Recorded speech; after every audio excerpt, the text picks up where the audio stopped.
Hello বন্ধুরা, সবাই কেমন আছেন? আশা করি ভালো আছেন। এই তো আমার বাচ্চারা খেলতে বসে গিয়েছে, দেখুন।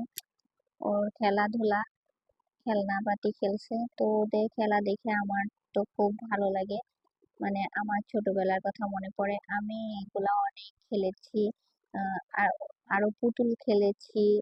মানে আমার অনেক সুন্দর পুতুলের একটা ঘর ছিল, ওইটা নিয়ে বসে খেলতাম। আর এইভাবে যে মেয়ের খেলা দেখে আমার মনে পড়ে যাচ্ছে স্মৃতিগুলা, যে আমি দেখতে দেখতে বড় হয়ে গেলাম, আমার মেয়ে এখন খেলাধুলা করে। খুবই মিস করি সেই দিনগুলা। তো প্রতিটা মানুষের জীবনেই এমন স্মৃতি আছে যে মনে পড়ে যায় অনেক সময়। এই তো আমার মেয়ের খেলা দেখে আমারও সেটাই মনে পড়লো।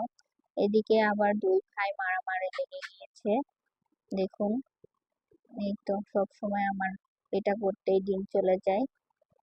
তো আমার মেয়ে গ্রামে যে এইভাবে খেলা করে ওই বোন, চাচাতো বোনের সঙ্গে,